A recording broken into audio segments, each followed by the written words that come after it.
আমি তরকারিটা নামিয়ে নেব। বন্ধুরা, কেমন আছো তোমরা সবাই? আশা রাখছি ভালো আছো, সুস্থ আছো।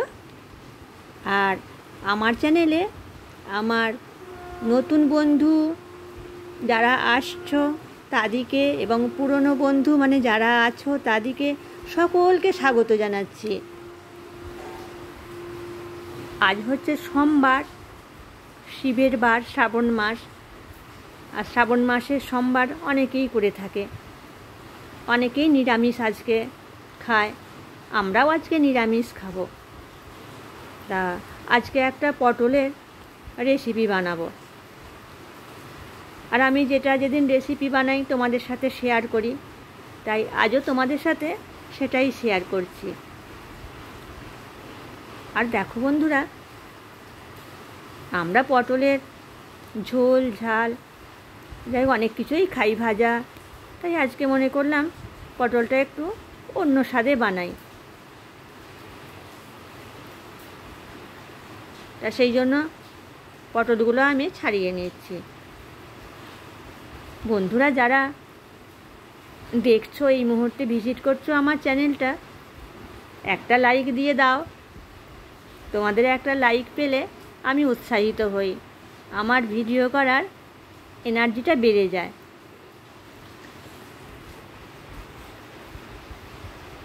দেখো বন্ধুরা, আমি পটলের খোসাগুলো একটু করে রেখেছি আর একটু করে বাদ দিয়েছি। আর দিয়ে এইভাবে মাঝখানটা কেটে নিচ্ছি। কী বলো তো, মাঝখানটা কেটে নিলে মরিচ মশলা ভিতরে ভালো ঢুকবে আর তাতে টেস্ট ভালো পাওয়া যাবে। তা সেই জন্য আমি পটলগুলো এইভাবে কেটে নিলাম। তা দেখো, কথা বলতে বলতে পটল আমার ছাড়ানো কমপ্লিট হয়ে গেছে। এবার আমি ধুয়ে আর একটা চুবড়িতে জল ঝরাতে রেখে দেব। এখন আমি মশলাটা আগে রেডি করে নিই।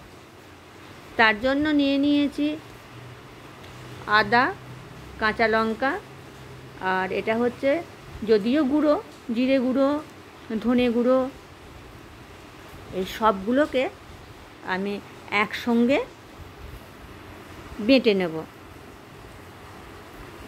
হয়তো গুঁড়ো বলে মনে হতে পারে কেন বাটছো, কিন্তু একসঙ্গে বেটে নিলে না মানে বেশ পেস্টটা খুব ভালো হয় জানো তো। আর মানে তরকারির টেস্টও খুব ভালো হয়।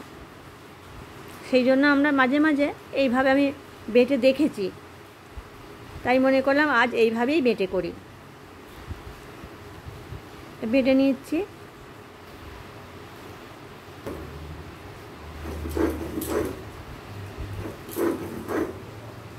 যাক, মশলা আমি বেটে রেডি করে রেখে দিয়েছি। আর এখানে ওভেন জ্বালিয়ে কড়াই বসিয়ে দিয়েছি। আর আমি দিয়েছি সানফ্লাওয়ার তেল। এটা সর্ষের তেলও ইউজ করতে পারো তোমরা।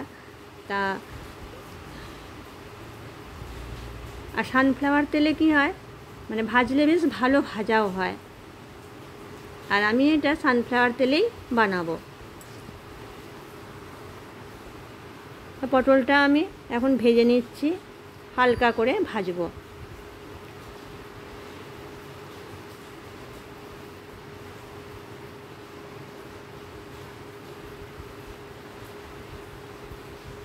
এর মধ্যে একটু হলুদ আর একটু লবণ দেব, দিয়ে ভেজে নেব, তাহলে কালারটা বেশ ভালো আসে।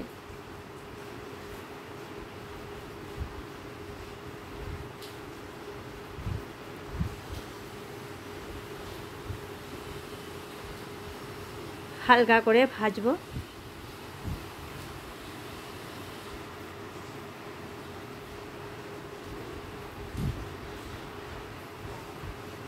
দেখো বন্ধুরা, পটলগুলো কিন্তু আমার ভাজা হয়ে গেল। আর আমি ওভেনের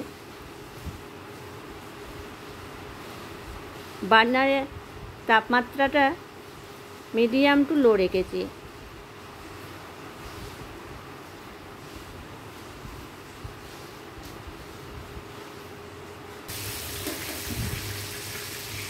পটলগুলো আমার ভাজা হয়ে গেল, এক এক করে আমি তুলে নিলাম।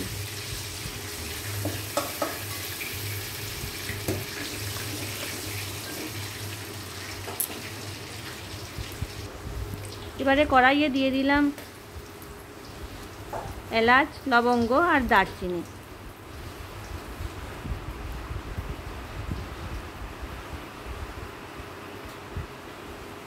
দিয়ে আমি যে পেস্টটা করে রেখেছিলাম, মানে যে মশলাটা বেটে রেখেছিলাম, আমি ওইটা দিয়ে দিয়েছি।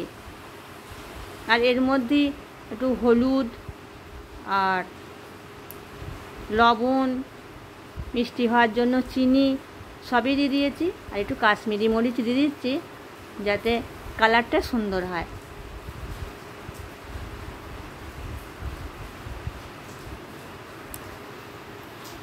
ভালো করে মশলাটা একটু নাড়িয়ে নিচ্ছি।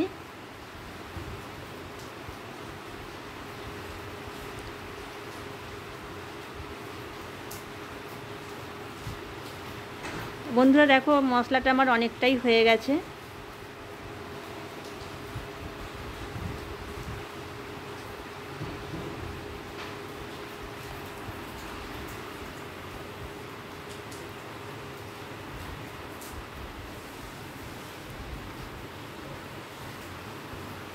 যতক্ষণ না কাঁচা গন্ধটা যায় ততক্ষণ মশলাটা নেড়ে নিতে হবে।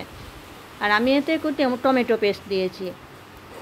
আর দেখো না, আমি ভাবছি ঠিকঠাক উঠেছে, কিন্তু কিছু দেখছি মানে স্কিপ হয়ে গেছে, আমি সেটা বুঝতে পারিনি। পরে দেখছি এগুলো স্কিপ হয়ে গেছে।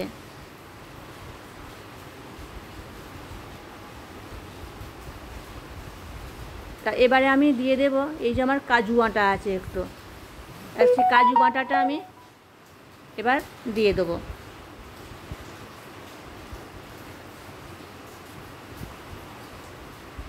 দিয়ে দিয়েছি কাজু বাটা। আর কি বলো তো বন্ধুরা, আমি বললাম না স্কিপ হয়ে গেছে, ওই জন্য আমার মনটা খুব খারাপ গো, তোমাদেরকে পরপর স্টেপ বাই স্টেপ দেখাতে পারলাম না। তো আমি তারপর কাজু আর দুধ একসাথে বেটে রেখেছিলাম সেটা দিয়ে দিয়েছি। দিয়ে একটু নেড়ে পটল ভাজাগুলো দিয়ে দিয়েছি। দিয়ে আর কিছু কাঁচা মরিচ দিয়েছি, আর লবণ, মিষ্টি, হলুদে তো বলিয়েছি পরিমাণ মতো দিয়ে নেবে যে যার। আর দিয়ে একটু ঢাকা দিয়ে রেখে দিয়েছিলাম। তা এবার হয়ে গেছে। আমি দিয়ে দিচ্ছি গরম মশলা গুঁড়ো আর দিচ্ছি 1 চামচ ঘি। নিরামিষ দিনে এই নিরামিষ রেসিপিটা এত ভালো হয়, আর যেহেতু এটা নিরামিষ রেসিপি সেই জন্য একটু ঘি গরম মশলা দিলাম। এত সুন্দর সুগন্ধ উঠেছে, তোমাদেরকে কি বলবো বন্ধুরা, তোমরা একবার হলেও এইভাবে বানিয়ে দেখবে। আমি বলছি তোমাদের অবশ্যই ভালো লাগবে। আর আমাদেরও খুব ভালো লেগেছিল। আমি তো এই একটাই তরকারি বানিয়েছি, আর এত ভালো হয়েছিল যে এটা দিয়ে খুব তৃপ্তি করে আজকে ভাত খেলাম। দেখো এই যে তরকারিটা তারপর আমি ঢেলে রেখেছি। আর বন্ধুরা, তোমাদের ভালো লাগলে আমার চ্যানেলটি সাবস্ক্রাইব করে লাইক, কমেন্ট, শেয়ার করে আমার পাশে থাকার জন্য অনুরোধ করছি। আর যারা অলরেডি সাবস্ক্রাইব করে দিয়েছো তাদেরকে অসংখ্য ধন্যবাদ। আজ তাহলে আসি, টাটা।